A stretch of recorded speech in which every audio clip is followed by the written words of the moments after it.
because our deepest wounds often reveal our greatest purpose. Welcome to the Court of Connection. I have my very best friend Jordyn here today. It's so special to have you here. And yeah, me too. I'm so excited to see where this conversation takes us. This is my best friend of the past 10 years. She is an artist. She is a dancer. She is a producer. She is a mental projector. She is an Enneagram 4. She is one of the most soulful people that I know. And yeah, you guys are in for a treat. So grateful to have you here, Jordyn. Thank you. Yeah, I'm so excited to be here. And I just want to say that I feel like, I don't know, doing this is so surreal because of how far we've grown together. And I don't know. I think it's like, it feels like a full circle moment, just seeing you sitting in that chair and like these lights and microphones on. It's just like, I don't know. If I would have thought, when I think back to like, the beginning, it's like I could have never envisioned this for us at that time. I know. That's like such a perfect innuendo into the first question. Yeah. So take us back to the season when we first met. Like, who was that girl? Me? Yes. Okay. I'm like, me? What do you remember about who? Because I can talk about you. This is about you. I know. Yeah, I was in a lot of pain when I first, when we first met, because I was newly sober. We're both sober, as you've talked about before on other podcasts and probably this one, for 10 years. And I had no idea what I was doing. I didn't know how to have like healthy relationships with men, my family, let alone women. And when I met you, like, I don't know that I even remember the first time that we met, or maybe I do. Like, I saw you somewhere, you had flowers. I don't remember. I just have this vision. And I don't know. It was just such a natural progression and a flow. But I was just surviving at the time and, really lost still. I had some hope, which was a big deal. But I was so grateful for you because we'd literally be on Snapchat or, like doing different filters and laughing all the time and like to where we couldn't breathe and, just like laughing through our pain. And yeah, you've just been my biggest mirror in a lot of different ways. And I think, we pulled the card or you pulled the card and that says mirror. And I'm just like, I needed that so bad. I needed somebody who was going to stick with me and grow. And at that time, I didn't know it was going to be you, but that's what I was longing for, was just like someone to walk alongside me like that. And so, yeah, I was really afraid. But it was just a very divine recognition with you. So, yeah. Yeah, I do remember like the first interaction we had where I had seen you two at Westlake, but I remember this divine interaction where we had gone to this adolescent like treatment place to do, to carry the message. And Evelyn obviously was the person who really connected us. Essentially, I think it would have happened regardless. It was written in the stars. But I remember having this conversation with you after the we were like in an alleyway, all walking back to our cars. Yeah. And I just remember being like, oh, we're so cut from the same cloth. Like, I just felt a very deep pull to you. And literally from that moment on, it was like we were inseparable. Two peas in a pod. Yeah. Inseparable, literally. Yeah. I mean, I remember, and I'm getting so many flashes in the beginning, but there was I don't know if you remember this, but one night no. No.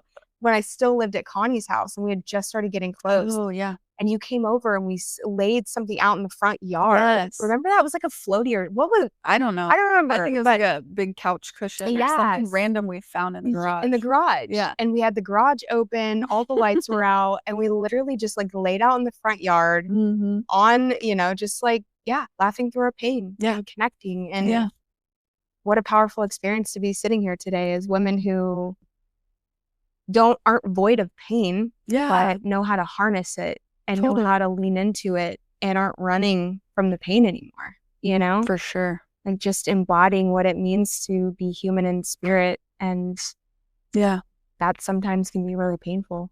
Oh, for sure. Yeah. And I think like learning in retrospect has always been really annoying to me, right? Like, and when I look back at those moments, I feel so much like, I don't know, like just so much compassion and empathy and for both of us, and so much love that I didn't have before. And just like it's like looking back and being like, we had a little of all of this in us and I didn't see it at the time, like this woo woo, like sitting under the stars, and it's like, I don't know, it's like piecing it together. And and all the pain is like worth it, but I really didn't believe that for a long time. So it's really cool. Yeah. And I feel called to share this because I think this has been such a beautiful, on the topic of mirroring. We have gone through our experience, our friendship, just mirroring back and forth to each other, like that, what that card said, where it's like, what's coming up in me, in this relationship. And, and having to look at some stuff inside of ourselves that was at moments painful, at least for me. Oh, for sure. Yeah. And I remember, because Jordyn, for those of you that don't know her, she's a performer by nature, right? She's a dancer. She's beautiful. She's tall. She, like, thank you, yes, all the things. And like, when we met, I was like such, and you can share your own experience, but I was so insecure at that time, right? And I was overweight and I just did not feel like beautiful in any way. And then I get this best friend and I viewed you as like so beautiful. And, you led with like, even the way you walk, and with your shoulders back and your head up. And it's like, all of that's from being a dancer, but it carries an energy, right? And I remember feeling so in your shadows at times and not by anything you were doing. Sure. Right? It was just where I was at. But I was glad to be there. Yeah. Too. Yeah. You know what I mean? Oh, like, yeah. Oh, yeah. It was like, as much as I was like, had these moments of feeling insecure, inferior, right? I was also really glad to be there. Oh, in yeah. the shadow with you. Yeah. Or in this like shadow with you. Yeah. And then the more I got to know you and the more I got to see the real you, I was like, we're the same. Like we're the same. And she's just mirroring something in you that's already there. Yes. Yeah. Like an untapped confidence. And, even though, and I'll let you share where you were at. Oh, for sure. But like, I'm just so grateful because there's been so much of that throughout our friendship. And, the things that I don't think a lot of people talk about, right? Is that though you love someone, there's also still parts of that bring up pain and insecurity and doubt and, all of those things. So, oh, for sure. Yeah. Yeah. Thank you for sharing that. I think, there's so much there. It's like, I think a lot of my experience growing up, I had a lot of fantasy in my life. Just being a girl or a woman, like all of these old ideals of like what that looks like. And so, like being a dancer or being like this person, like that walks with confidence or like speaks out loud consistently, like wherever I'm at, like introduces myself. I really felt like a fraud in a lot of ways at that time. And I really genuinely didn't know how to be myself. And so I was having this experience where it felt like you were my like safe place to like be who I really am and like figure that out. And like, although at moments like I had this idea of, um, like what a friendship was or who I needed to be with you, it was just like, well, she hasn't gone anywhere. Like, it's like I'm messing up left and right. And I could feel like some of your experiences up against mine.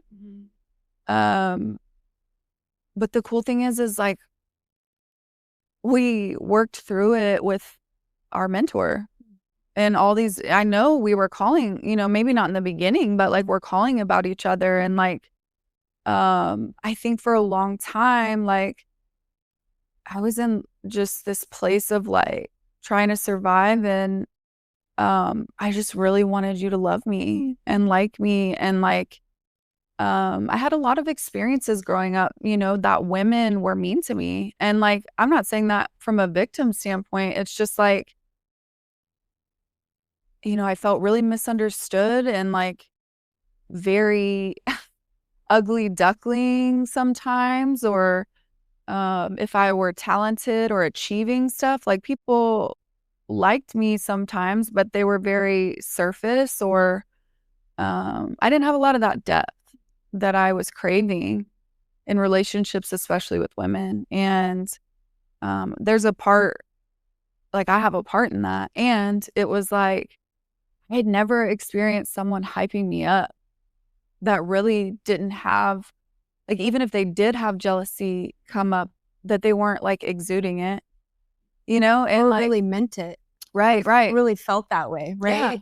Yeah. And it was like, I could see that, because we're both super intuitive, right? And so I think in the beginning, like, yes, we never fought. And sometimes I think about like, were we just both super avoidant? Yeah, we were.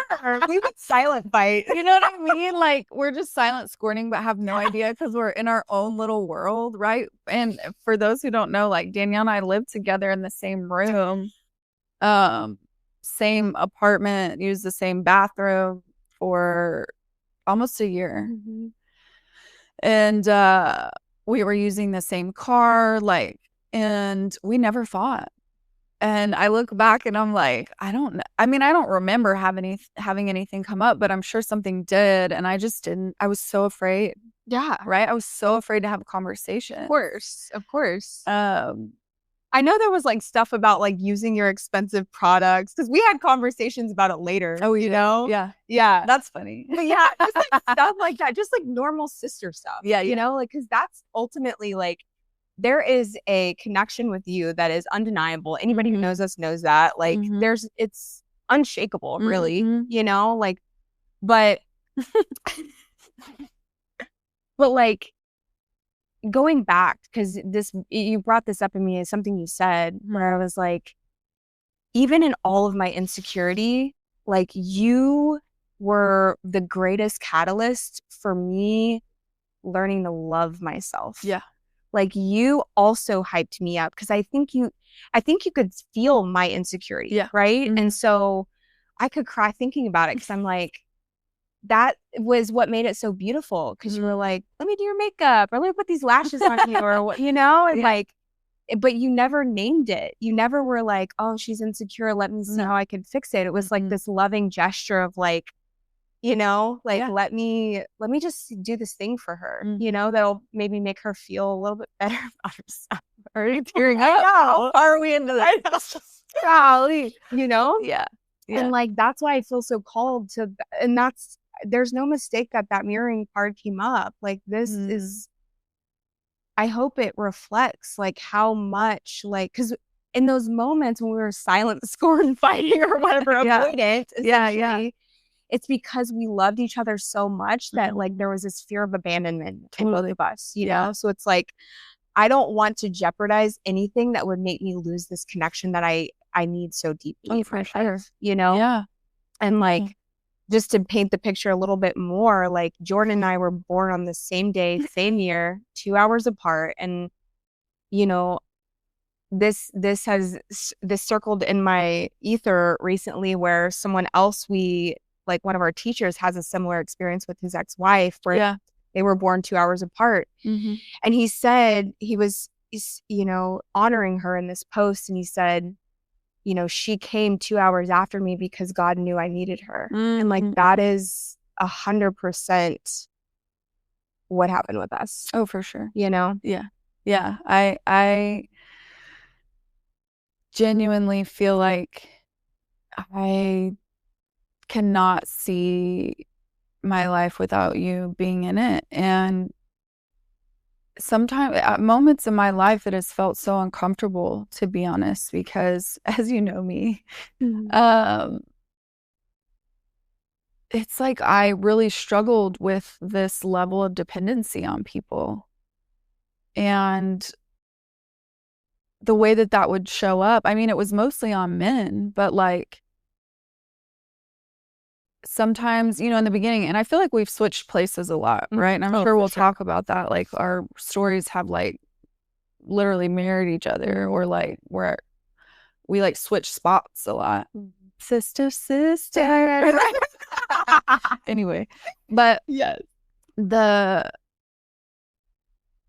think I felt so uncomfortable at moments because with you, it's like I have felt that, when people talk about like having kids or having their mom or, like, and I've experienced this with my mom to a degree, but that fear of losing them being so deep that it's like, how do I show up as a loving human being? And how do I show up as the woman my higher power, God, the universe wants me to be, with this level of like fear that keeps coming up? Mm-hmm. And it was uncomfortable because I was like, surely this is not, going to be forever. Or my skepticism would just always come in because it's like, I felt so at home with you. I was just waiting for the other shoe to drop. Mm-hmm. Right. And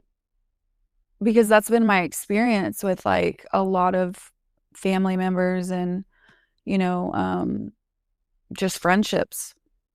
And so I think for a long time, I was like, am I capable of showing up and, just doing the work to be a part of a relationship like this where I care about this person so much and just not creating this this toxic place of like hurting you, because I had done that so many times, and so it's been so relieving that that has not happened. Mm-hmm. But yeah, for a long time I was uncomfortable because I just kept going back to this place of like, I'm unworthy. Mm-hmm. I'm unworthy of a relationship like this, or something to feel so like that soul recognition. So yeah. I know. I just love you so much. I love you too. So who are you today, 10 years later? How does that differ from the woman we just, talked about? Oh, I love that question. It makes me a little emotional. Because so much of the struggle, right? And I think it makes me emotional because, like I said in the beginning, like it's so full circle, and I have struggled a lot at times. And when you asked me to do this, I think I had fear of like, can I tell the truth about my story? And can I be honest about the things that I've walked through? Because I don't know that I've never known my story to this degree. And and it's way different than I thought. Yeah. Right? Like the veil has been lifted over and over and over again. Mhm. And so, I think today, like, I have this embodiment of like, I've embodied a woman that there's just so many different parts of me that I care about and I nurture and I love, and that I recognize. And, I'm so awake to things that I wasn't before. And I had so much self-hatred for a long period of time. Um, and I had not really pieced together some of the truth from my childhood, or um, really accepted some of the truths about what I had been experiencing for a really long time. And, when I got sober, I thought I was going to I thought, like, I just from, being sober from drugs and alcohol, like, I thought, like, "Okay, like, now we're good, like, everything's gonna be great, and I'm gonna show up like I've always wanted to," and that just wasn't true. And so, I was in so many different toxic, abusive relationships, that really confirmed that self-hatred and really reiterated this thing that I was feeling inside. Like, um, our mentor and other people have always said, like, water meets its own level. Mhm. And so I attracted a lot of people that were also in pain. And and so for a long time, like, I was trying to embody this woman and, like, trying to survive, and looking at all these people around me that, like, I'd have these moments of, I guess, freedom or reprieve. Mhm. Um, but they were very short-lived, and I was always just attracting this chaos over and over and keeping that pain alive. And so I didn't know, like, when that cycle was gonna end. And, you've been with me in the depths of it, where I'm just like, "I just want this to be over. Like, I can't do this anymore, but I can't stop." And, to feel that and to just really keep trying was such a weird dynamic, and, like, I'm like, "Why do I keep, like, doing the work?" Or why do and it's like something in me, this little pilot light was still on, that was like, you and our mentor, Evelyn, was like, "It's okay, like, we're gonna keep going," right? These people created a safe place for me to, mess up and not be judgmental, and help me recognize, like, that it was good that I had remorse, and that, like, I'm worth saving. Mhm.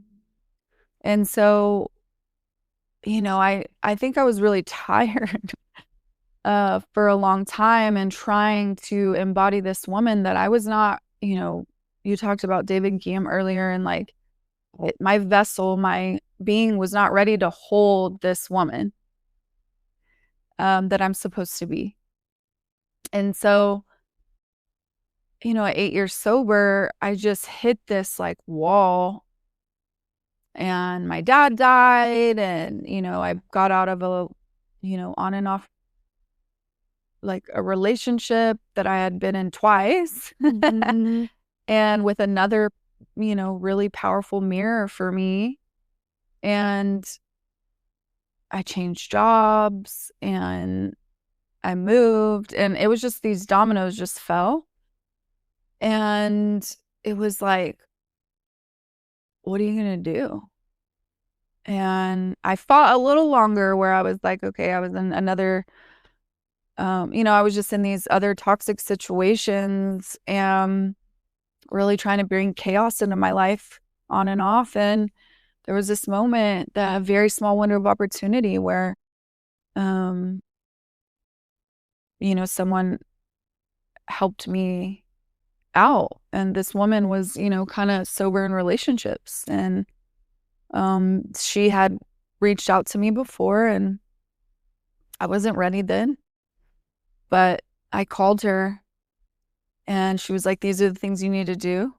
And I did them in that moment. And I was so afraid because just like you've talked about like using food and like, you know, I've definitely used food and nicotine, all the things, right? But like boys and men, that level of validation because of this core wound that I have, and like that level of like fearing abandonment, that was like a drug for me. Just like that level of like needing to be loved or validated or, you know, desired or adored or feel special. I just never felt number one or special enough. And I just always had to be the most or the best or the only. And it's like, how exhausting. That's exhausting. Yes. You know, and even though, like, even with you, it showed up where I'm like, I'm your best friend, right? Yes. We're soulmates forever, right? Yeah. You know what I mean? And it's like, girl, what? Like, chill out. But it really was like every single time, like this whole opening up. And I started to do this work to where instead of trying to fill that, you know, what they say, like a God-sized hole, or, you know, that gaping hole that just feels so like I'm a raw exposed nerve. I emptied it, and then I started to do this work to allow God to fill it. And now let me tell you, that was the most painful thing I've ever done. Like, I thought getting sober from substances was painful. This was like, I mean, what it's asking me to look at, I was like, whoa, you know? And so, of course, I had some skepticism in the beginning. But this time, it wasn't like, this isn't going to work for me. I mean, there was some of that, but it was like, I cannot see my life ever healing in this area. Ever. Yeah, I get that. You know, I had been powerless so many times that I was like, there's no way. Right. And so I feel like the woman today, girl, is like, I've been with myself and learning about myself for 2 years. And that's like out, you know, I'm not on like, I'd never been on dating apps really, but I'm like not looking, I'm not on social media, like, you know, and you know that, like, I've almost like, it was like God asked me to take a step back and ask, who are you really? And really start to heal that deep self-hatred. Right. And I would have never done anything like this, right? And I would have never let people see me. Like, for a long time, I thought you were avoidant, right? Or whoever was in a relationship with me was avoidant.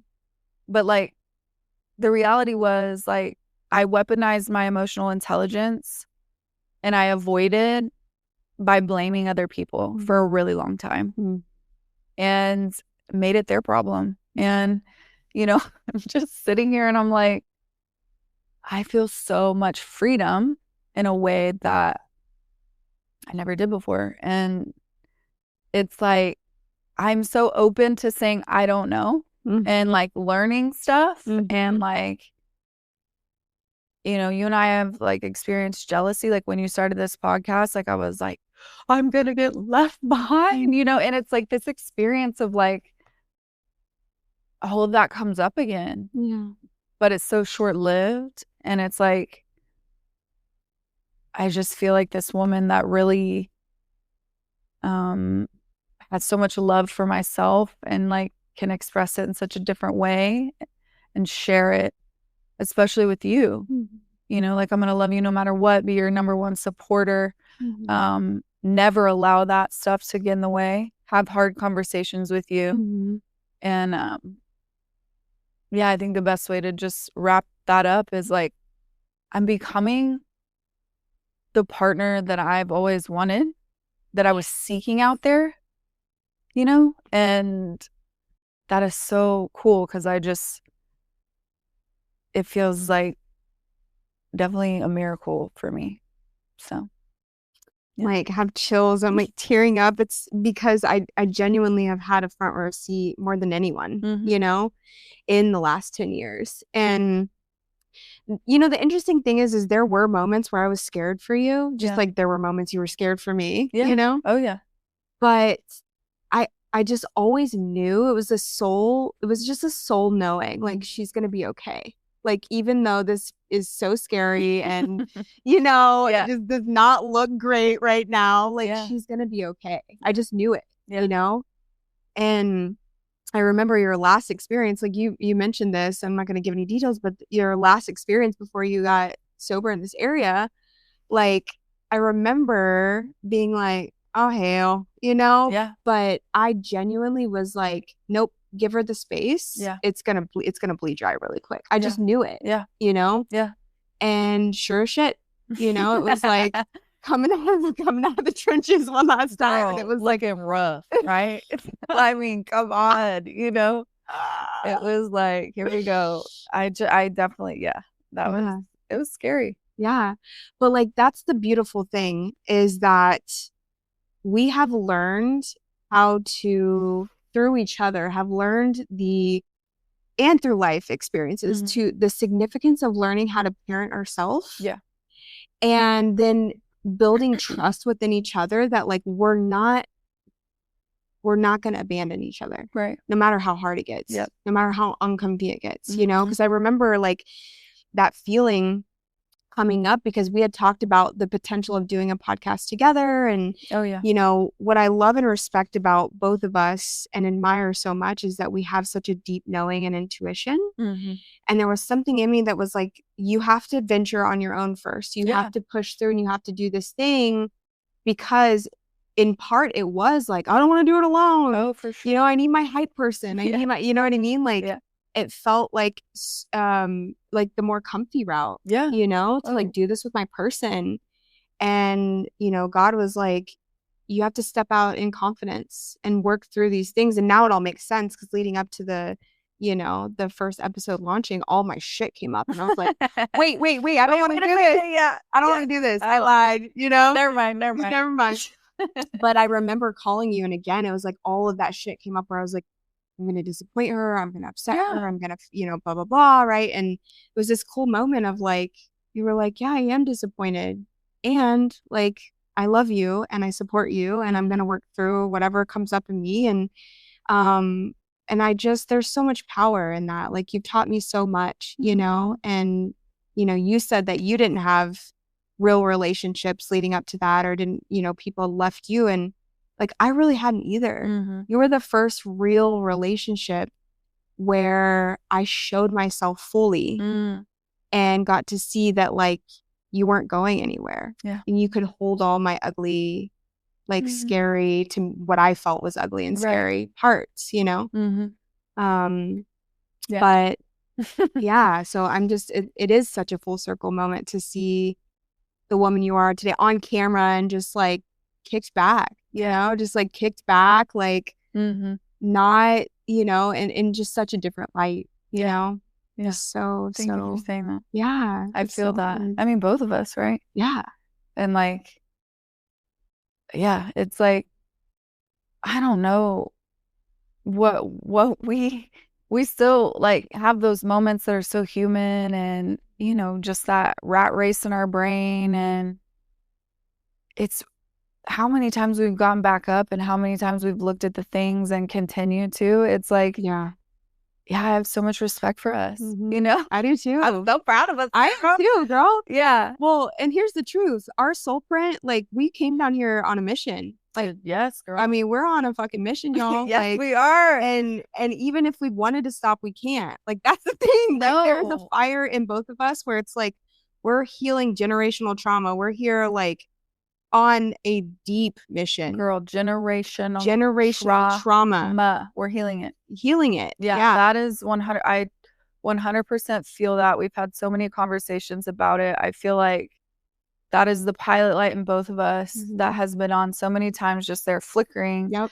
And because it's so confusing. I mean, haven't you been confused sometimes where you're like, how did I make it through that? Yes. You know, where you're like, oh Yes. my God, like, and just so baffled by the level of grace that's been given to us. Oh my God. Right. And to also Yes. hear me like say to you all these things that you don't believe about yourself. Right. And for you to say that to me and then now to believe it. Right.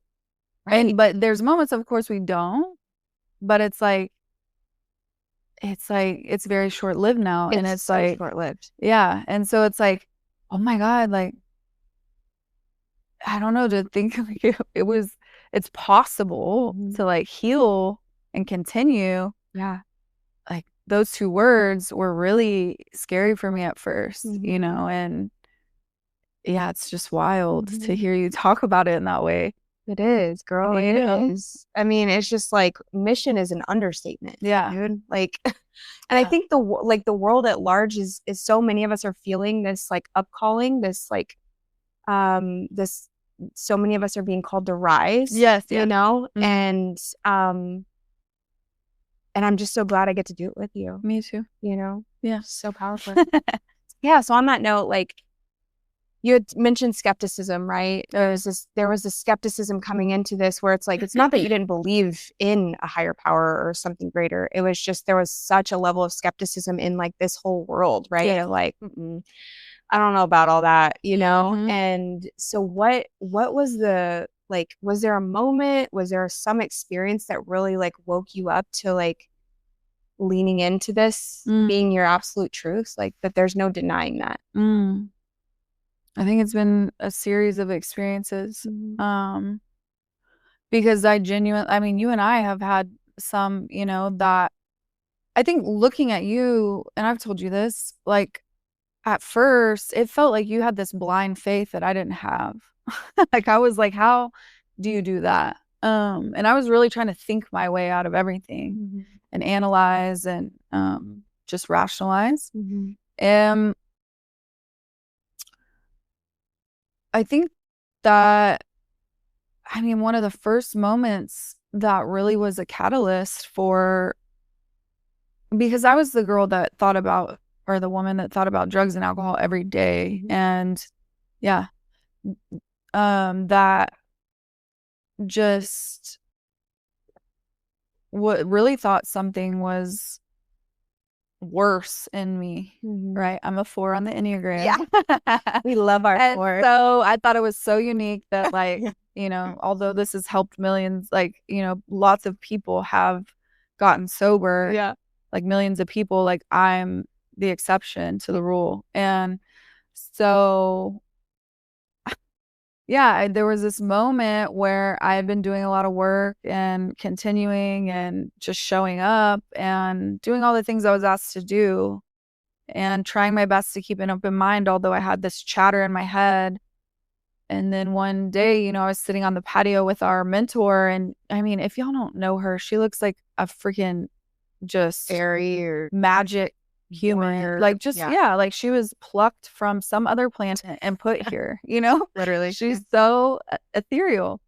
And I'm just staring at her and I start to cry and she's like, what's going on? And I was like, I haven't thought about drugs or alcohol for 3 days, you know. And I think in that moment the most powerful thing was like, I had just been doing the things and taking these actions that people had asked me to do or suggested, and just trusting these other people that what they were saying and their experience was real. And it was also like a blind faith like you, you know, and it was like, and then to have that where it's just like I wake up one day and I'm like, whoa, you know, that was this moment where I was like, okay, something's taking care of me. And yeah, I just felt connected to where I was like, just open from that point on. And of course, I'd have moments of agnosticism. But I think like, yeah, there's been so many moments that I feel like the universe, God, the creator, whatever, has, I don't know what to call it. I'm really in a place where I'm like, what do I say it, all of them. I'm like, but that I feel like I've had these moments that have just reiterated over and over. It's like my higher power has just been like, girl, let me show you. Mm-hmm. And as my mind has opened up and that skepticism has faded and faded and faded, and I've allowed more, or I've surrendered to more and more magic, it's like I see the things even clearer, like the signs and the, synchronicity and the divine timing and, all of these things connecting dots and aligning. And so, yeah, that was like a first moment for me because, of course, for someone like me and you who had suffered so long with that, and then not to do it anymore, but still think about it every day and be plagued by it. It was like, wow, like something's going on. Yeah. And then I met you. Yeah.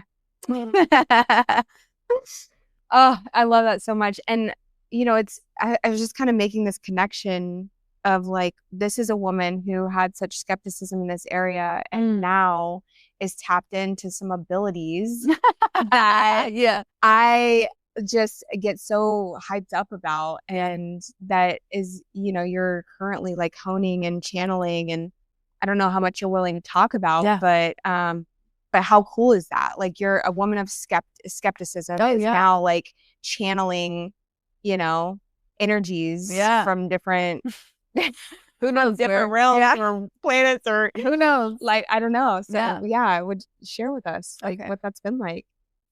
Yeah. For a long time, like I was so I didn't know how to meditate. Like I didn't, I got on my knees and prayed at night and in the morning, and I was just very by the book, and I was very creative though. I've always been super creative and kind of odd, right? In certain ways. And I make these funny odd correlations with things, and just experience a lot of imagery. And I don't know, like a lot of things in my brain were very vivid for a long time, and I just thought everyone experienced that. And I'm sure lots of people do. Like I feel like we all have abilities. Maybe they're just we're not tapped into them, or the skepticism or the logic gets in the way all the time. But there was this, one moment which you remember, I had a dream about my dad, my biological dad dying. And, he was in a hospital bed in front of me.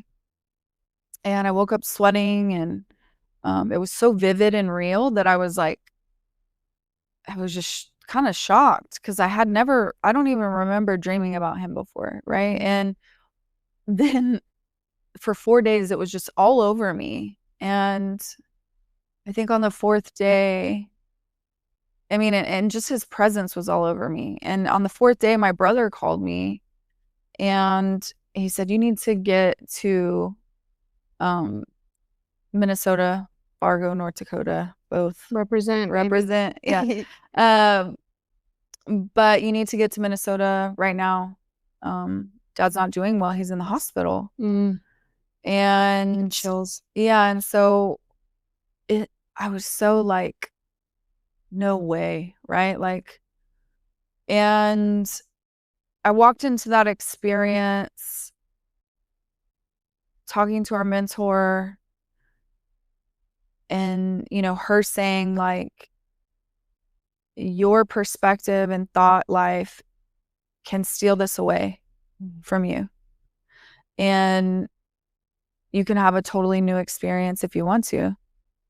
And from that moment on, leaving the airport bathroom, I was like, okay, no matter what happens, like I'm going to do my best to like be with the creator and be with God and just show up for my family. And so all these beautiful things happen. I mean, I could go through a list where even, some of my family members were like, what? But my dad died in front of me in a hospital bed the same way he did in my dream. And so although that was really sad and devastating, it was so loving. And I got this, insight and clairvoyance into a huge moment in my life. And so at that moment I was like, oh my God, I'm like really, like, when I get back home, I was kind of panicking because I'm like, what if I have other dreams like this? Right. What if this continues to happen? Like, I don't have any skill, like, I don't know anything about this. Like, I had some things happen before, but I just wasn't sure, and I thought people would think I was crazy, right? And so, I talked to my first psychic and just started to kind of practice. And, I still at certain moments, like, feel the skepticism come in. But the cool thing is like, I know my dad, and my mom too, but like my biological dad he was very mysterious and had like this deep connection. And, the psychic was like, and of course, like right now, my skepticism comes up because I'm like, how do I want to say this? But she said that, on my dad's side, like all these women, had these abilities. And then another psychic I met with said that, right? And I'm just like, it was like very fast experience. But I started to like really hone in and like try to let go and surrender my judgment. And yeah, there's been so many cool experiences. And somebody that was very close to me, he used to be close to me, he had some abilities too. And he was pretty logical and skeptical and really had never talked about it. And it was like, that encouraged me. And it was like, oh, okay, maybe I'm not like crazy. And of course our mentor is very in tune. And so now, girl, I'm just like, I feel like I've spoken to I have guides, and I have, I feel like I've spoken to like people who have passed on, and my grandpa. Yeah, you've experienced that, and just some really specific memories that people who have passed on will share with me. And like yours was so specific, like holding a bag of marshmallows, roasting them in this indoor fireplace. I'm like, that's so specific. And then getting confirmation from your mom about it, like stuff like that. It was like, wow, like, okay, and so I'm really just trying now to own that part of myself, because everybody who loves me and knows me really knows that that's there. And I feel really safe and seen and understood. I think the thing that has made me the most nervous is like how much attaches to me at moments, and how much like I've been unwilling to really protect myself in that way or take care of myself, where I've been like, oh, it's fine, like I'll be okay, like I don't take responsibility sometimes for like having gifts or just being a little empath walking around. And so I've really suffered in moments because of that. But yeah, I feel like I'm excited because I just want to normalize a lot of it. And it is such a cool thing that I was such a big skeptic, because I know lots of them walking around, and then they tell me about these little moments that they have that they're afraid to tell anyone else. And I'm always like, you have the thing. We all have the thing. It's not just me, right? I think just some of our gifts are more pronounced. Sure. Because there's there's a purpose for our life, you know? And I do believe that's going to be a big part of your unfolding, For sure. you know? Yeah. Is probably incorporating that into a future career path, you know? Yeah. Because it serves as service to others, you know? And spiritual awakening for the collective, you know? Yeah. I think that it excites me now more than it scares me, which is really cool. I feel way safer in different ways. And it's like, it gives me a lot of joy to like explore spirituality now, which before it was like, what are you guys talking about? You know, like, and like, just always trying to poke holes. What a miserable experience, you know? Like, golly, just shut up, Jordyn, you know? Like, it's just like, who cares? And who am I to say? You know? Yeah. It's like some of the things that people have described to me, I don't care if you're off your rocker. I want to hear the story. Yeah. You know, I hold space for whatever you saw, whatever you experienced, you know? And like, that was not me before. Right. Well, and like, I think that brings up such a good point. Like, that is how we were conditioned for a reason, right? Because I'm just gonna fucking say it. I really think that like the government knows. Sorry, I'm just gonna say it. I do. I think the government knows a lot more than they're willing to let on. And so it's like, how can we keep them in this container of unknowing? Yeah. You know, and so that puts us, people like you and me, in a position to question some of the stuff that we hear, we see, whatever. And we're at this point where we're like, I fucking believe it now. You tell me. I remember that this client that I was transporting one time, or I don't remember anyways, she was a client of ours and she had gone to do Reiki. Oh, yeah. I was already in this world. Like, there's a part of my soul that's been like, tell me more, you know, like, what is this new shit? Yeah. But I remember she had come back, she had gotten Reiki, and the person who was doing the Reiki on her said at one moment, and just a little backstory, this specific client would have these episodes where she needed to get into the water.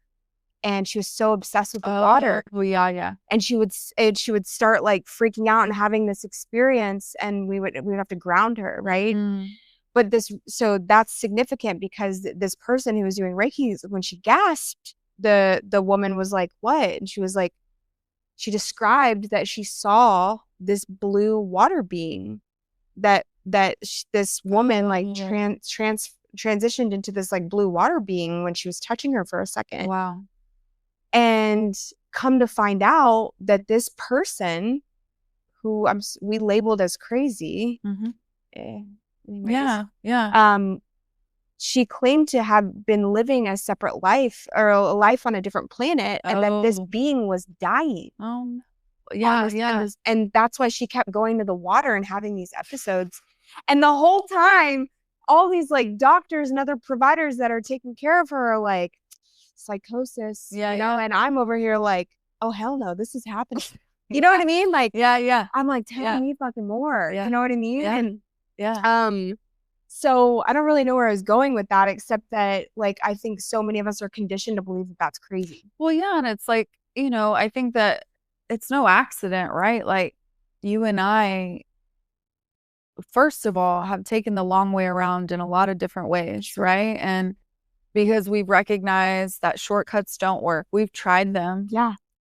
And it's like, we've had to be really patient, but we've also had to go against the grain in a lot of different ways because we've been asked to go against the grain in this healing in a lot of different ways. And it's like, sometimes that's believing the girl who's on another planet dying. Yeah. You know what I mean? And that is okay. Yeah. And it is, like you said, healing generational trauma.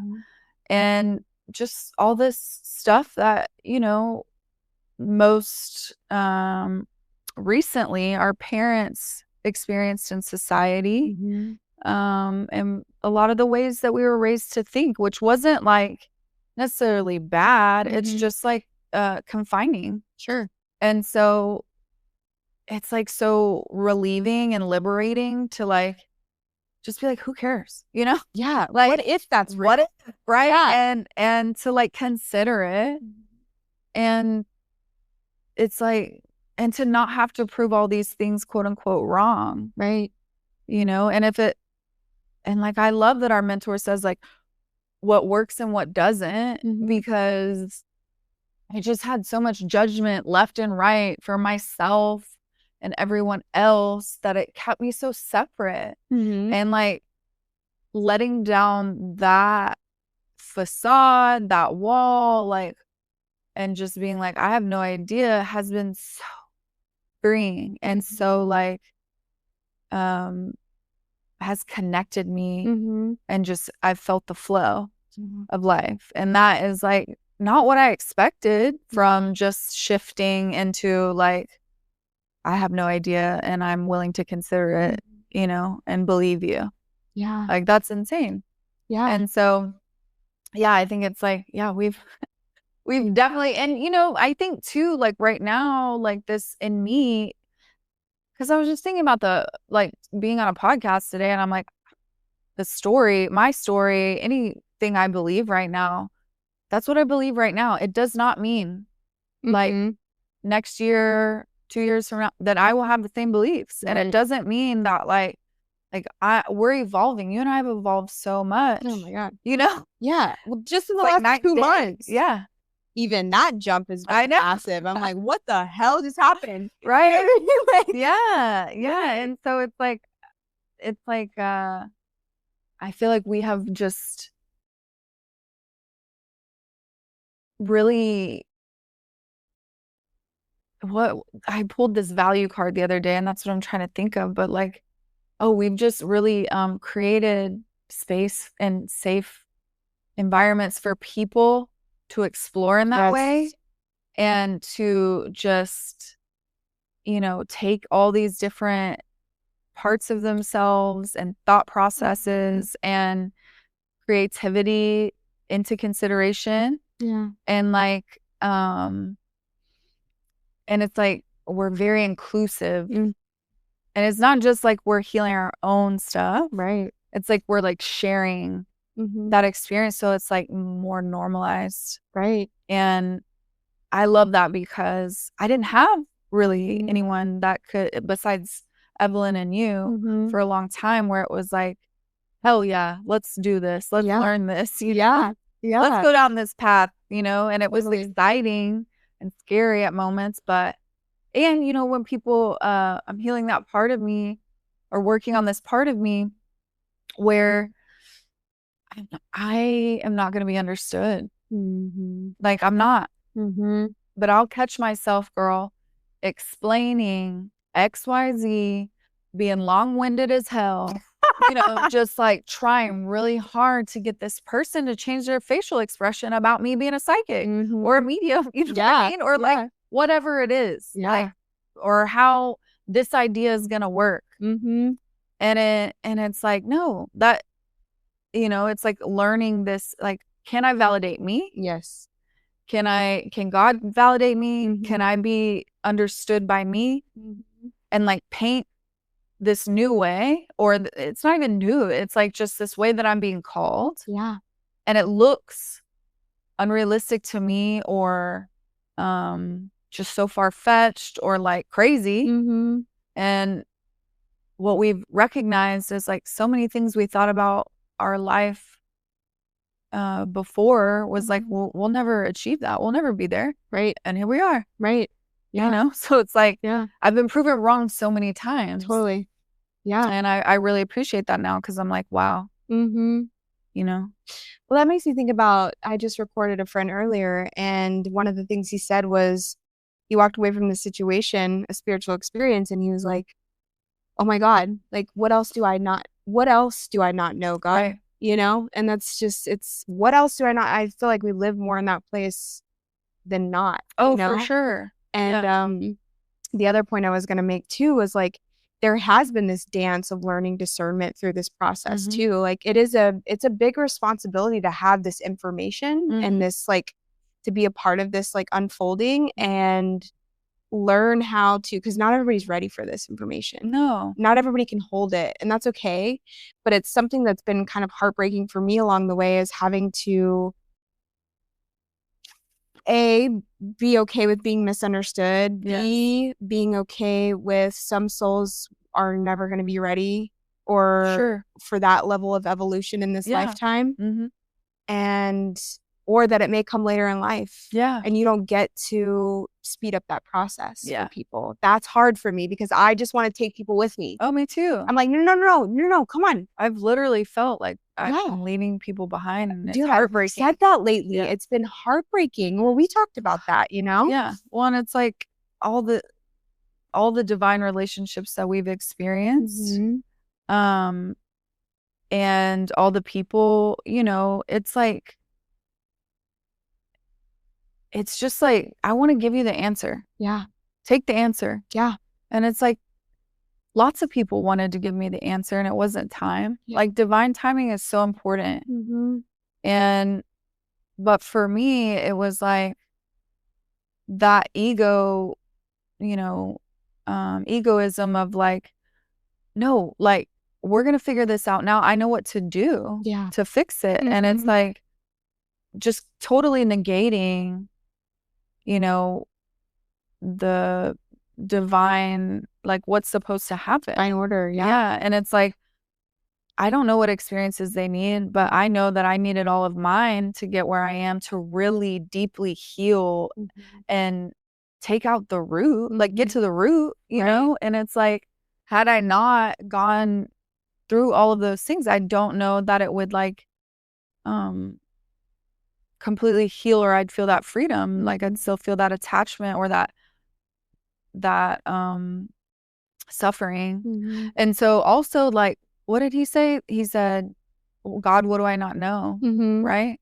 There's something when you said that I was like, oh, it's something that it's similar to what we're just talking about, but the divine timing of like the acceptance of right now I don't get to know. And it's like, God is like, there's been so many scenarios where it's like, leave this, do this, take this leap. Yep. And I don't get to know what's on the other side yet, but I'm being asked now to do the thing. Right? I don't know what it's going to look like. Or it's just like, I really want to understand why this is happening, or what is going on, or like, what do you want me to learn, or why am I still stuck here? And those times where I'd be like, just tell me, I just want to know, as if it would make it any better, right? And so those times it's like, God, what do I not know? And sometimes the answer is like, you don't need to know right now. Right. And that experience has been so tough because like you're talking about, like, I want to control the narrative. I want to, I want people to view me this way, or I don't want to leave people behind. And like not knowing the why in those moments, or not getting to know when they're going to think of me in a certain way. Like, cause that's been my experience, is like, is this person ever going to be okay? Right. Yeah. Cause I care about them so much. Are they ever going to make it, or my idea of make it? Right. Sure. And, yeah, that's been one of the most painful things, is like detaching from someone else's like divine course, and, not knowing what it's going to look like. Yeah. And staying the course with us, like ours. And also like respecting that, like, that might be exactly what, that might be it for them. And that might be good enough. Totally. You know what I mean? Like, and people who I just feel like, I don't know how to be surface level. I don't know. I just know deep. That's like my fucking, I just know deep. I just know deep. Like, that's it. You know what I mean? Like, so we gotta get a shirt or something that says, I just know deep. I just know deep. Yeah. I don't know how to be like, so how's your grandma doing? I mean, yeah.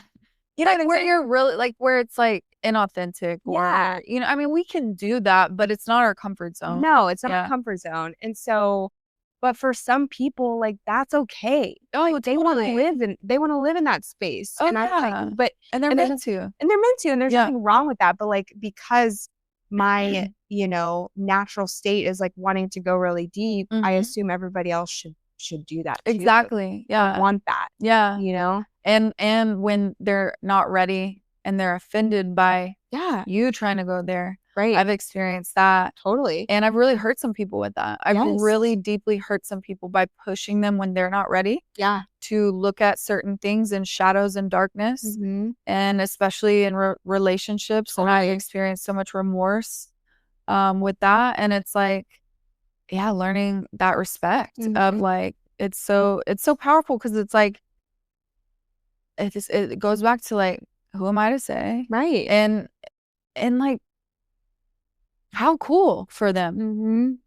Like, I'm over here this dark, like at moments just so dark and moody and like, planning how my funeral's gonna look, what songs y'all are gonna play. Totally my personality. And it's like just so caught in like these the future of the past on a consistent basis that some of these people I'm sure are really present and like really just about what's going on right now. And I'm like, how cool for you, because that is not always my majority of the time not my experience. Yeah. But at the same time, I think what we have experienced is like seeing a lot of pain in people. Yeah.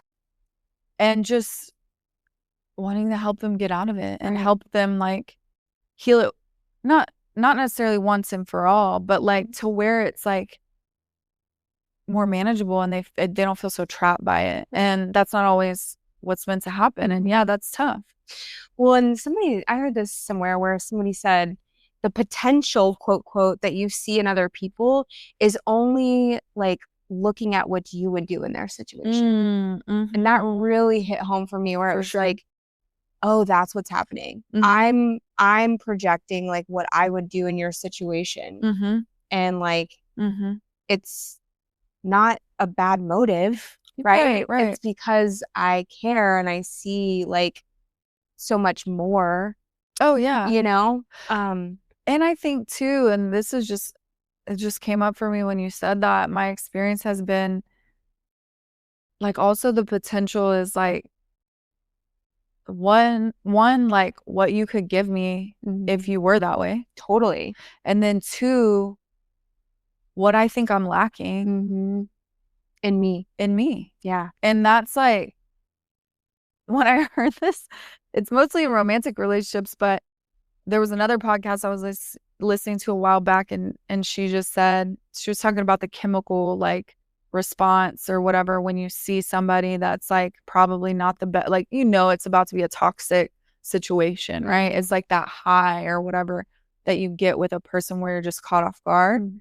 And like she was like, that's chemical. And she's like, that when I experience that, I know that that's my inner child like seeking, what I think I need or what I've been missing in you. And that like, and I've never experienced, I've only really experienced that, so I don't know really anything different. So I can't really speak on the other side except with you. You've been, and dude, we are the Meredith Grey. Oh, 100%. Christina Yang. And Christina Yang. Yeah. And just like, you're my person, this recognition. And it's just been such a cool example of like, oh, that's what it's supposed to feel like. Just because, of course, people want a partner one day or like want a successful relationship. I think all of them have been successful because we've learned so much. Of course. But it's like, well, if you don't get like butterflies or like, I'm not saying you won't, but it's like, if that may not be the best indicator that this is a grounded. Right. If I'm not grounded when I meet somebody like we were when we met and how our, relationship has evolved, it's like, if I didn't have that example, I would have no idea. Right. If I didn't experience this relationship with you and have, like such a trust and a love, I would have no clue, Yeah. you know? Now intuitively, I feel like now maybe I would know more like, oh, the recognition of someone, but Sure. I feel like your example, our relationship has been just such a gift for Totally. that. Totally. And like, so as what I'm thinking is like so many of us come to, interaction with this person that we're now seeking out, or they're seeking us out or whatever, from a place of lack, Mm-hmm. right? And that's why it feels so good. Oh yeah. Right? Yeah. Like you're saying, but I think, when people really do the work on themselves and come to the table as a whole human being and Yes. not from a place of lack, Yeah. then like this is just an extra like cherry An on the top addition. cool experience. Yeah, exactly. It's not like a need. Right, you know? exactly. And then it's just like you're not I used to have this experience like, oh, there's the answer. Yes. There's the answer. And it's like, Mhm. I don't need an answer right Mhm. now. Yeah. I have this, I am the answer, God's the answer, like, and that's so odd because I just never Yeah. experienced that before. But yeah, it's like, there'll be an addition. You're right. I feel that way too because Yeah. you're an addition to my life. Totally. And like I You're listen an to addition. yes, girl. And I like listen to love songs and send them to you. Oh, I 'Cause know, I know. and it's just changed my whole view on love in general. Yeah. Like the Yeah. Taylor Swift song, Oh, right? I know, Lover. That's our Lover. song. Yeah. That's our song. It is our song Yeah, for yeah. life. Can I ask you a question? Yeah. Okay. First off, okay. Yeah. Do you think that anybody in our life has ever thought we're lesbians together? Oh, sure. Okay. Yeah. Don't you think so? Yeah, I think that, right? 100%. Okay. Or Yes. like we've, slept Like I've together. been curious about that. Yeah, Absolutely. yeah. And like Why like are with they our connection, or why did they snuggle? Or, Yes. yeah. 100%, I girl. think that, Yes. I think people have been like, this is something else. For sure. And Yeah. I think a lot of people get real our relationship brings up something in them. And I think it's just like a longing. Yeah. You know what I mean? Yeah. And we can just stare at each other like, Yeah. Yes. Or like each other's blinky. yeah. But also something I wanted to ask is, okay, what is maybe one of the things that you do in private or secret that you would be embarrassed for anyone to know? That's such a good question. What do I do in private that I wouldn't want that I'd be I'm trying to embarrassed think of for mine. anyone I asked to the question, know? I'm like, do I know the answer? Well, I would love one day to be able to just like take my little flipper out and fucking walk around like not give a shit. Yeah. Put a video on, like, you know what I We will mean? do that. We will do that. For those that can't see because they can't see the video, I had a baby tooth and that never came out. So my whole life I just had a little baby tooth thing. Well, it cracked and I had to get it pulled. I had braces. They made an adult, like a space for an adult tooth because I was going to get a implant. And like, I just got this really nice fucking flipper that like you can't even tell unless you like know. And it's so funny, but it's like I have this huge missing tooth in the front. Yeah. It's so cute. And with the people in my life, I don't care, but it's like, it's alarming. The other night we were at Chewy's and Emily had not seen it like that, right? Oh, really? No, not like that. Where I'm like, but Danielle has the same, same flipper. Mm-hmm.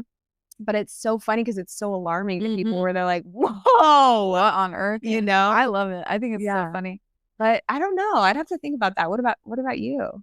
Well, I was thinking about like when I smell my armpits sometimes, and I'm like, I feel like smell. Oh yeah, we like the smell of like our my own body. pheromones. Yeah, for sure. I think that's so normal. Mhm. I don't know. I feel like I get a lot of boogers. You know what I mean? And I have such a small nose. And I think like someone told me once, someone close to us was like they picked their boogers in the car. And I totally have done that multiple times. Maybe, I don't know, a lot. And like to think about like using a tissue every time you pick your do you do that? No. Right? And on, but it's like inconvenient people sometimes. try to do that. Yeah. Oh, you know what? Something I think. Okay.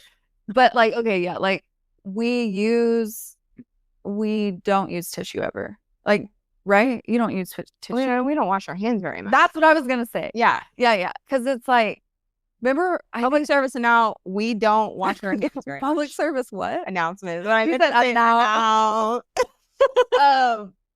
But remember, I think we used to turn on the water if someone else was in there. Jordyn doesn't give a shit. She'll just like What? I noticed it when we were at the Jesse Murph concert. What did I do? You came out of the stall because I'm the one who always fakes it when I'm around people. I don't want, sometimes I don't, but like you'll just fucking straight up come out of the stall and be like, okay, leave. Yeah, I don't care. Yeah. I love it. But I have washed my hands more now because of where we work and also taking care of a baby. Yeah. Yeah. I nannied for the sweetest little boy on the planet.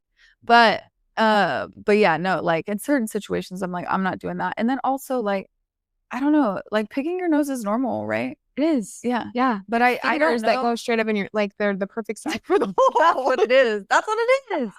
I mean, hello? Do you think they have, well, I'll get back on whatever you want to ask me, but No. do you think they have like something that you can use, like a fake, well, yeah, they have fake fingers. Yeah. Well, I mean, but it's not gonna work. What did our ancestors do when they had a booger in their nose? I don't. You think they fucking no use their handkerchief? No, they use not a handkerchief. They use their skirt or whatever flap. Girl, covering skirt. They didn't have a skirt. Their flaps. They didn't have flaps or whatever it was that they used. Their hide. I mean, who knows? They probably just use their finger and wiped it on earth. They didn't have chairs. Remember when you said that? Here we go. Okay, we're getting back. Oh my God. No, it's great. Okay. What do you feel like your soul is here to teach or experience in this lifetime? Ooh.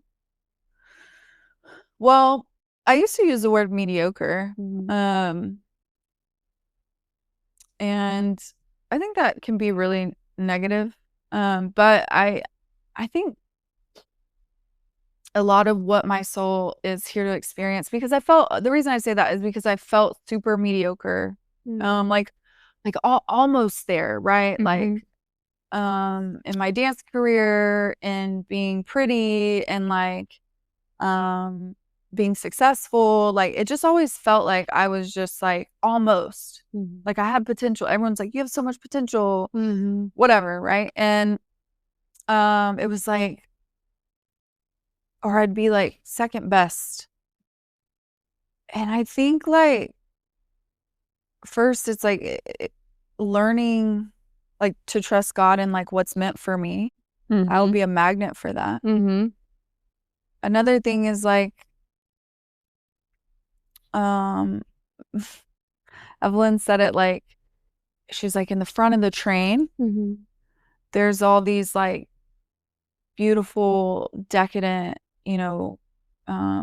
foods and drinks and beautiful people dressed to the nines and, waiters and crystal glassware. And she was like, that's so beautiful, right? And I was like, yeah.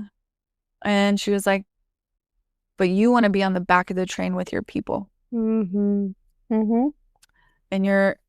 I think that like just learning what it is to be a person among people and not spend my life fighting for what I think I need to be okay, or like this grandiose idea of my life. Like, doesn't mean it can't get bigger. It doesn't mean it can't get more beautiful, but it's like, I don't have to like fight for this grand idea of what I thought my life was going to be for people to love me. Yeah. And, I am special and I am like, it's like a coming home. And I feel like my soul was here, like put here to like really take a step back and be like, you are here to help people recognize the light, the love. Like you are here to spread this message of like inclusivity and like, just everybody's included. You are welcome. Like you are so special. You are so beautiful in your own way. Like, you are so powerful. And I get to use all of my pain and misconceptions and, like, old ideas to do that now. And I feel like, I've surrendered more and more to that idea, because for a long time, my biggest fear was like, I don't want an ordinary life. And what I'm like, I always said, I don't want to live in a cul-de-sac. Yeah. I just don't. I don't want to, just be trapped, is what I thought. But that's, I didn't turn out that way. That's not what's going on now. I'm not trapped. I feel, and I don't live in a cul-de-sac, but Yeah. but it's like, I do feel like my soul's purpose is just to help people heal and just experience their own wisdom. I love that. Yeah, and love each other. Yes, and love each other. Yeah. I love it. Yeah. If you could go back and tell your younger self one thing, what would it be to help her along on the journey? That is such a powerful question, because I feel like I could write a book on that, right? Like, I do. I really feel like I want to tell her so many things. I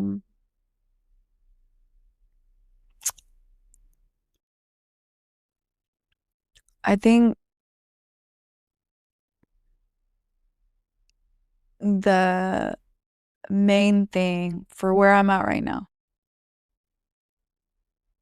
is, you are loved for exactly who and what you are, for eternity, forever. Your sensitivity, your beauty, your power, your pain, like all of it. Your weirdness, your quirkiness, your intelligence, like, you are loved exactly for who you are and how you are, because I didn't, feel that way for a long time. And so, yeah, I would want her to know that. And I feel like I'm telling her that a lot now. And there's this other voice now that I never used to hear before, that is like,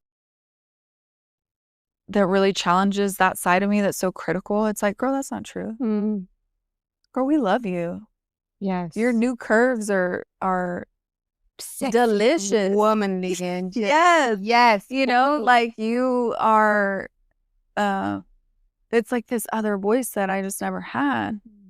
And it's because I've been talking to her, that little girl, and telling her, like, I got you. I'm here. We don't need to survive anymore. Yeah. Love that. Yeah. So obviously people can't find you on social media, right? I mean, they can't. They can't find you. Ain't on there. Period. They can't find me. Yeah. They can't find me. But we didn't really talk about what you do today, which is you have a you have the movement lab. Yes, I do. And it is, in its infancy, but it's going to be this powerhouse of an experience. And so, yeah, tell us what that's like, how you came to that. Yeah. And where to find it. Oh, okay. So thank you for plugging that in there. I feel like the movement lab, of course, was just this idea that somebody had to teach where we work. And they wanted it to be like dance therapy. And I was like, what is dance therapy? I had never heard of that in my life. And so I was like, I'll come up with something. I would love to do that. And, I've done these performances being sober in the community, where I teach different choreography and for these shows. And so, like, there was this combination of me learning I love to teach. And I love to teach people who maybe have never danced or moved in their life, and to see the light come on in their body and their movement. And so, in these different powerful, beautiful moments, I say powerful because they caught me off guard. I was asked to teach this movement class, and I've seen like older, like CEO men take my class and be barefoot in the grass Mhm. and cry. And I've seen like little girls who just have so much pure energy take my class. And the movement lab is, just a healing movement class where I use all the things that I've learned from being a dancer, but also just being sober and like healing, like doing somatic work. Like I put all this stuff together and just create, right now it's only for women, but create this really safe place for people to like come home to their bodies, to like connect with other women, to experience their feminine energy, to be held and like, just kind of sink into like the moment and let some stuff out and go. And everything's welcome there. We've had people sit and like rock themselves and cry.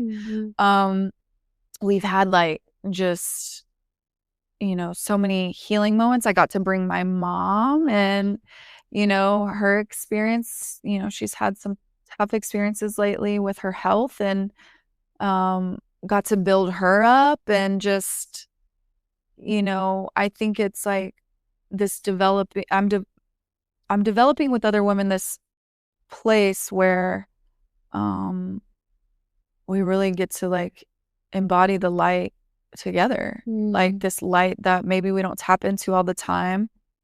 And we get to be really authentic and play like little kids and like cry and, and of course, sometimes a lot of people, it's uncomfortable. It's not always comfortable, but the cool thing is like, there's no rules. So whoever comes in there, can experience and do whatever they want. They don't have to participate in everything, but I give guidance in there and I it's mostly free movement though, but I give some encouragement and we do different things together and it's all different. It's based on my intuition and what I feel the energy is in the room and it's growing. I'm learning so much myself about, I didn't recognize I needed it so much too, but I love to share just this gift I've been given in this way because, I thought I danced for no reason. I thought I like, did this whole thing for a really long time and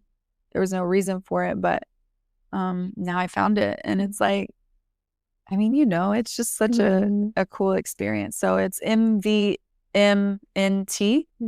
LAB, 2 separate words, Movement Lab. And it's at Communities for Recovery every second and fourth Sunday right now from 12 to 1:30. And like all women are welcome.